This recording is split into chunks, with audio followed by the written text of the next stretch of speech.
This bulletin proudly brought to you in association with Alex Campbell's Menswear.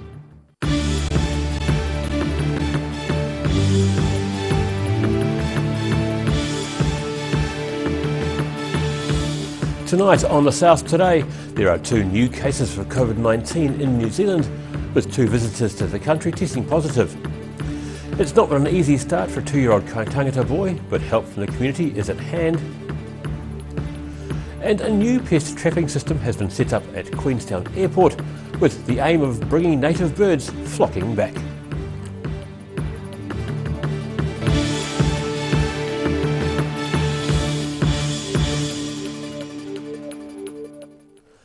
Kia ora, good evening. I'm Daryl Baser. New Zealand's outstanding record in becoming COVID-19 free has been tarnished. At a press conference this afternoon, Director General of Health Ashley Bloomfield says there are new cases of the novel coronavirus in New Zealand. The cases are 2 women who travelled to New Zealand from the United Kingdom. Dr Bloomfield says they are positive they can test everyone who's been in close contact with the pair who came to New Zealand for a funeral. 2 women from the same family, one in her 30s, one in her 40s, who recently arrived here from the United Kingdom. They were tested yesterday and the test results came in this morning. Both women arrived in New Zealand together on the 7th of June and stayed in a managed isolation hotel in Auckland, and were permitted on compassionate grounds to leave managed isolation to travel to Wellington via private vehicle on 13 June. Dr Bloomfield says the 2 women didn't have any family members in England with COVID-19 symptoms. The funeral the pair are due to attend has been postponed until their new 14-day quarantine period ends. Otago Regional Council Chairwoman Marianne Hobbs is set to face a vote of no confidence next month, which could see her ousted from her position. 9 councillors have signed a letter requesting a meeting to be held on July 8th to discuss her possible removal. The 9 councillors are Councillors Hilary Calvert, Kevin Malcolm, Michael Deaker, Andrew Noon, Gretchen Robertson, Carmen Hope, Gary Kelleher, Kate Wilson and Michael Laws, who's the Deputy Chairman.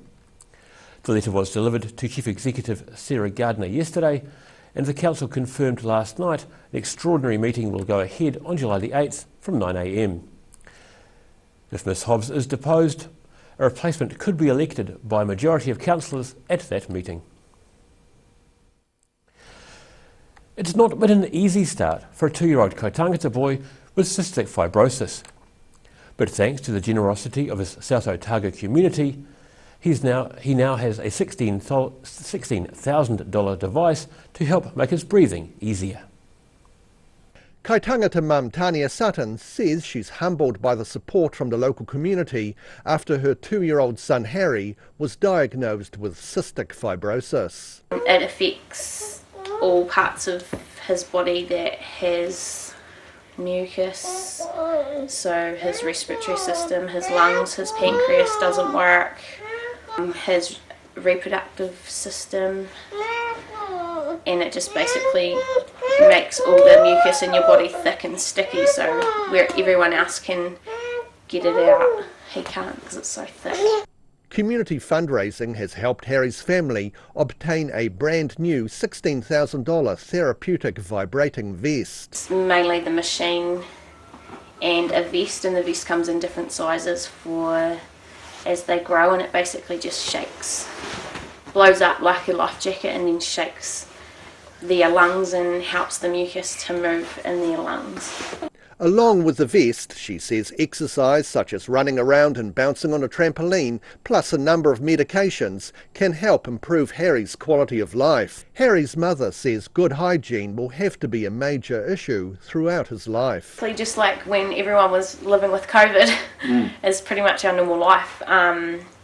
Hand washing, sanitising, keeping away from anybody that could potentially be sick, limiting our social contact over winter when those colds and flus are around.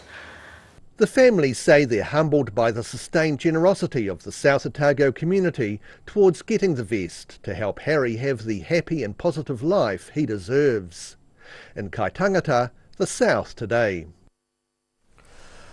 Black ice on the Clutha Valley Road near Balclutha caught a couple of drivers off guard, causing vehicles to come off the road and down a bank.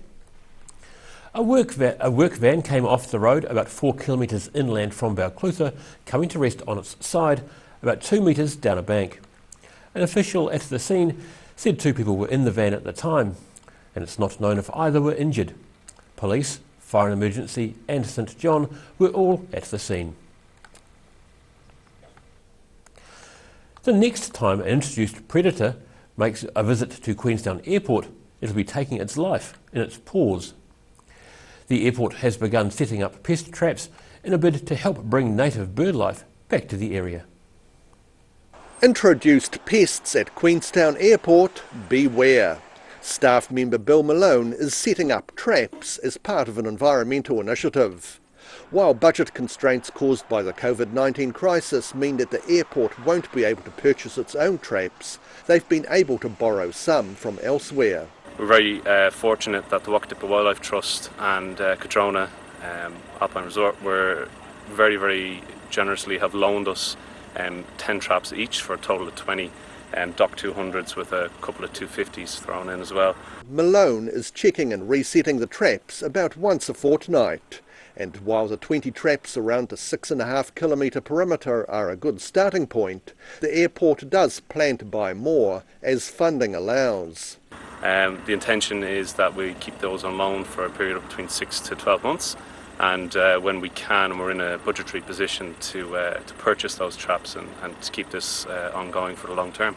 The project was started earlier this year in the hope of bringing native birds back to the area. And what we did before lockdown was have a little assessment of what we had out here, so we put out a few chew cards and saw what sort of predators we would be targeting. The chew card assessments showed that rats and hedgehogs are regular visitors to the area, and rabbits around the airport are thought to attract ferrets and stoats. In Queenstown, the South Today. And still to come on the South Today, Dunedin and Mosgiel fire crews were kept busy with a significant blaze this morning. And Canterbury farmers are happy the annual Lang Bull sale is able to go ahead during this year's COVID Level 1 restrictions. See you after the break.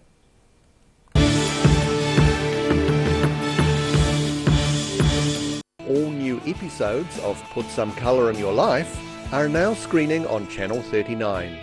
Take a look at Australian artists and the techniques they use in their studio. Put Some Colour in Your Life, Tuesdays, 7:30. You've seen us in the street, now find us online. Check out shopon.org.nz.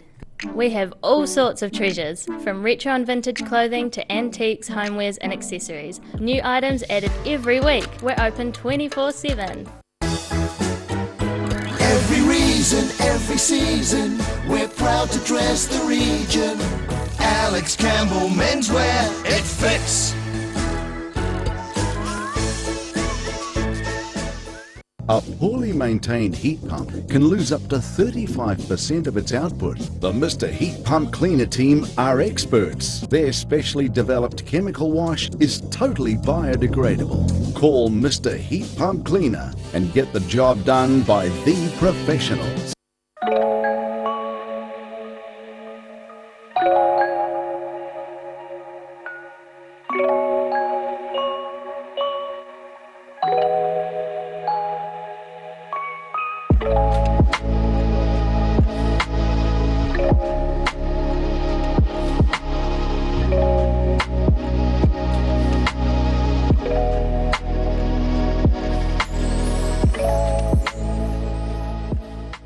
Do you know Youth Grow in North East Valley? It's an awesome plant nursery where young people can work and learn life skills. You can now order your vegetable seedlings, herbs, bulbs and shrubs over the phone or by email. Either pick up your order on Norwood Street in North East Valley or they can deliver to you.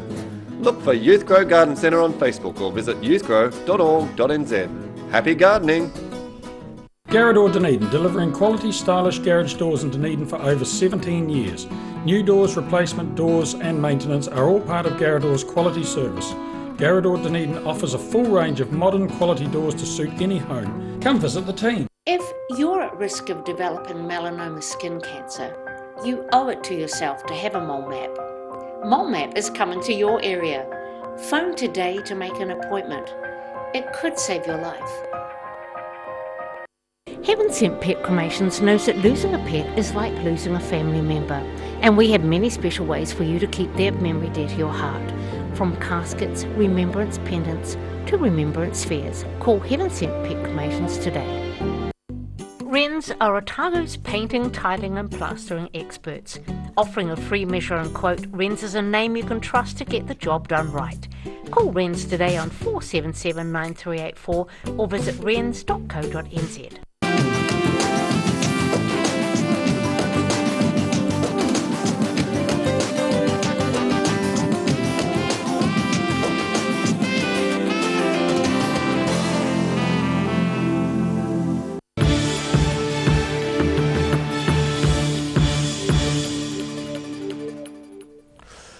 No mai anō, welcome back. Fire crews were called out to fight a blaze in a garage in Mosgiel this morning. Firefighting crews from Mosgiel and Lookout Point were called to the Gretna Place address at Mosgiel around 20 past 9 this morning. On arrival, firefighters found the garage to be well involved. It was extinguished around 10:03 a.m. but was significantly damaged. The cause is as yet unknown. Investigations are continuing into the cause, which gutted a house in Concord on Sunday. An Antarctic seal making a rare visit to Dunedin Beach yesterday was left injured after being mauled by a dog. The attack happened yesterday afternoon along the beach between St Kilda and St Clair. This seal resting on Dunedin's Middle Beach is probably a visitor, having travelled some 4,000 kilometres from the Antarctic. We're pretty sure it's a yearling male Weddell seal, but we haven't seen one of these before, so we'll check our textbooks when we get home. Unfortunately, the Weddell seal's visit has been marred by a dog attack, leaving it with multiple puncture wounds. So sometime this afternoon, a dog has attacked the seal on the beach, which is really unfortunate. Otago Ranger Jim Fife says the dog's owner has been in touch and is unhappy the attack happened. He also says seals are robust and they recover quickly from injuries, and he does not think these ones are fatal. But he does ask people to check beaches before letting dogs off their leash. As always on St Clair Beach, there's a lot of dog walkers, a lot of dog walking going on, and we just ask people to really be mindful of the wildlife that visit our beach, wherever they're from, and be ready to put their dogs on the lead. A bylaw states that people have to keep their dogs on a leash within 20 metres of wildlife. In Dunedin, the South Today. Some farmers have celebrated last week's shift to Alert Level 1 by attending the annual Lang Farm Bull Sale in Canterbury. The highest priced bull of the day was $64,000, being bought by a visiting farmer from Alexandra.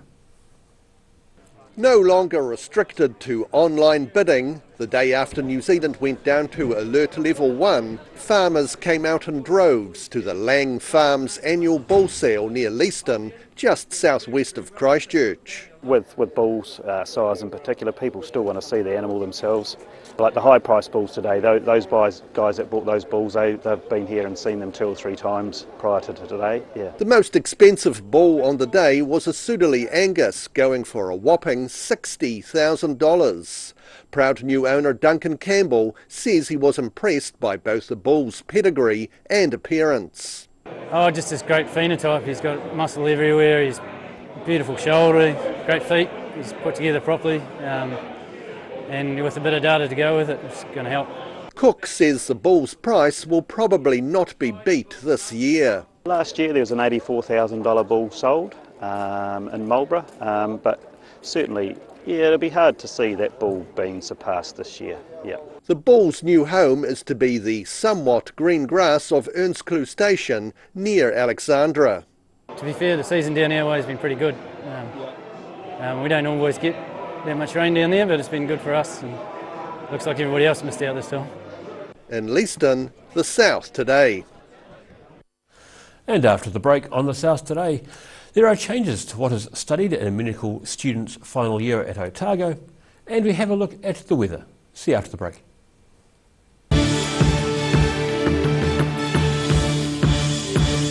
All new episodes of Put Some Colour in Your Life are now screening on Channel 39. Take a look at Australian artists and the techniques they use in their studio.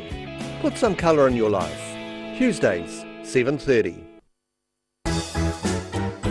Every reason, every season, we're proud to dress the region.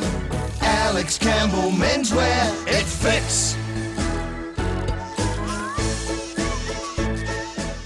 Step into Shop on Carol and discover a shop full of treasures. We have a fantastic range of vintage and retro clothes, upmarket clothing labels, collectible items, beautiful jewellery, quality linen and the best range of vintage haberdashery.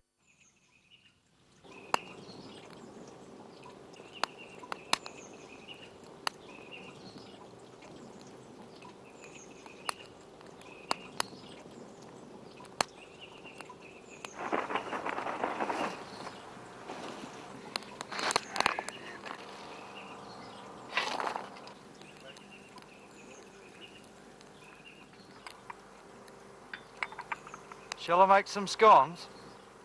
Heaven Sent Pet Cremations knows that losing a pet is like losing a family member, and we have many special ways for you to keep their memory dear to your heart.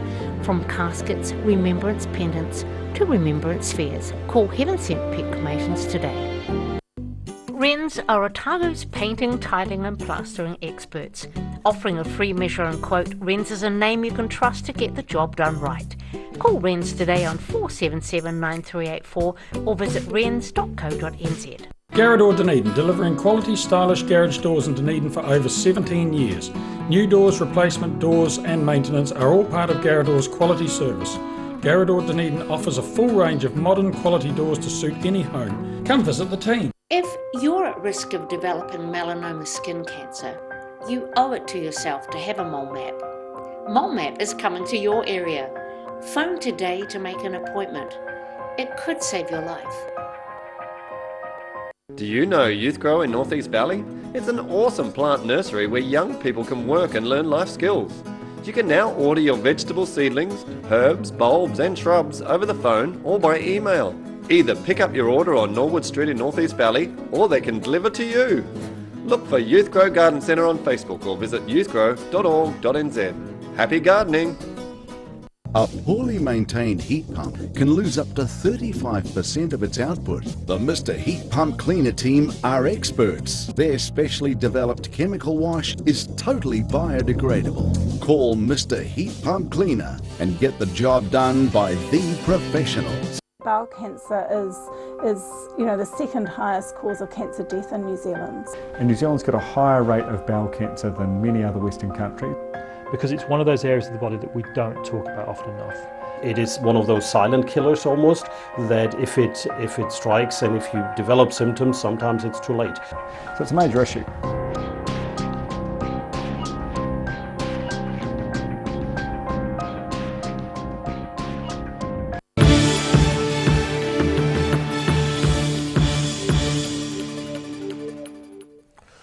Welcome back.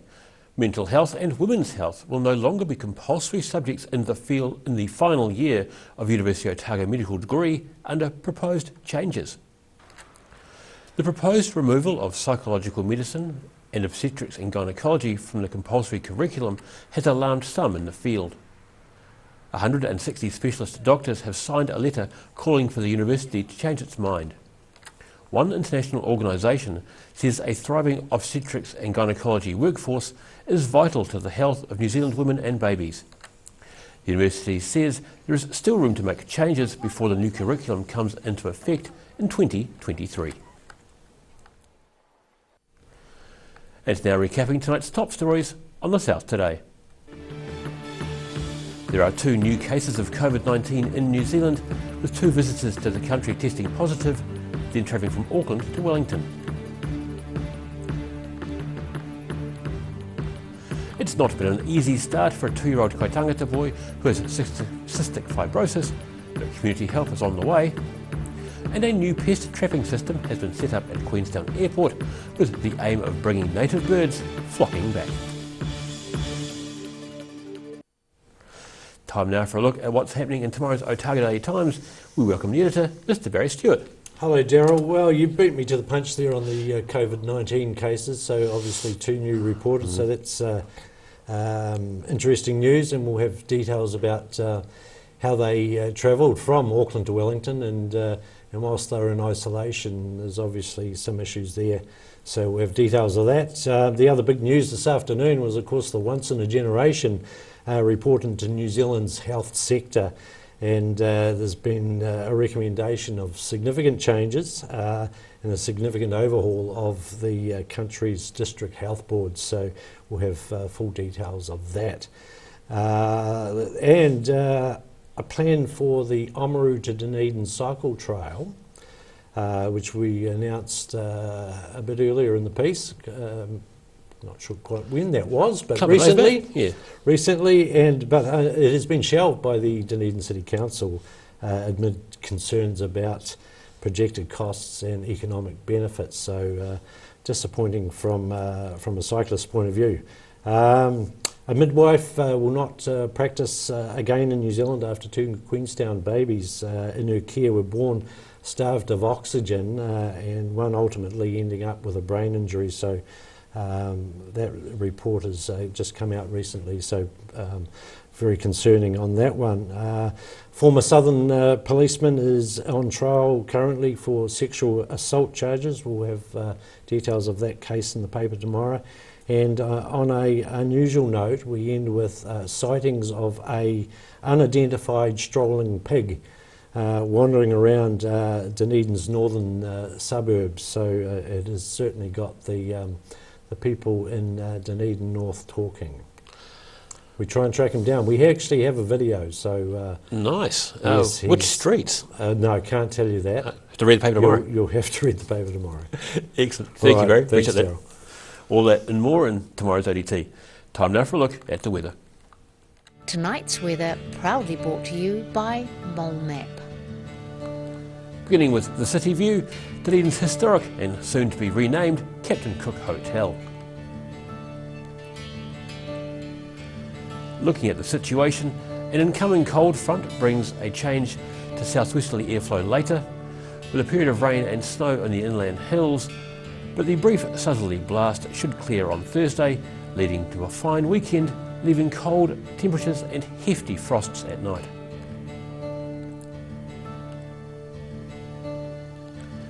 Starting off at the northwest of the South Island, Greymouth and Westport are looking at grey skies, rain and 15 degrees. And looking across to the northeast, Nelson and Blenheim can also expect a wet day and 16 degrees.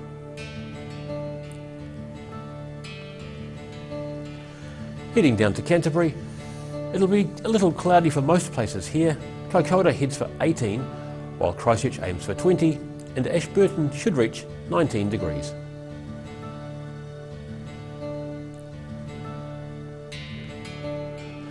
And heading to the southern towns, plan for a southwesterly change and rain down here.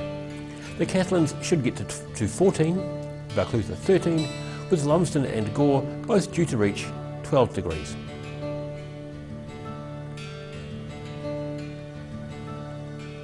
Heading to central Otago, the southwesterly change comes slightly later here, with rain developing for all in this area.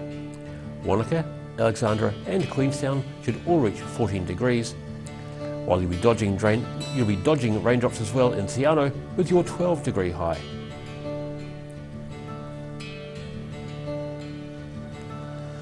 And in the northern towns, on the coast, Timaru and Oamaru can expect moderate northerlies with high cloud, 18 for Timaru and 16 in Oamaru, where you'll have rain later on. Inland, those in Twizel and Omarama can both plan for decreasing northwesterlies with rain later. Twizel should get to 15 and 14 for you in Omarama.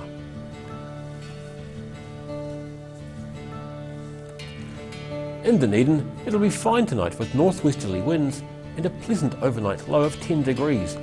High cloud increases and lowers tomorrow morning with moderate mild northerlies. Rain develops rain develops tomorrow afternoon with a colder southwesterly front arriving. Expect a high of 16 and a low of 7 degrees. It'll be mostly fine on Thursday, with any early showers clearing and a few sunny periods later on. It'll be very cold with moderate southerly winds, a high of 8 and a low of 3.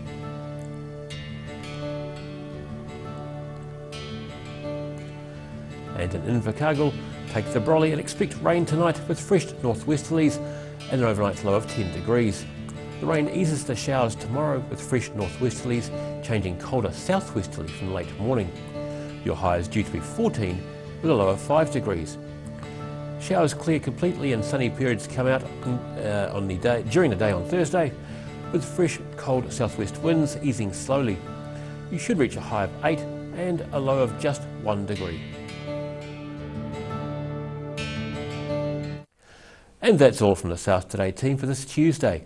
For the latest news from the southern region, head online to odt.co.nz and follow Channel 39 on Facebook and YouTube. Thanks for joining us. Ka kite a popo. See you tomorrow.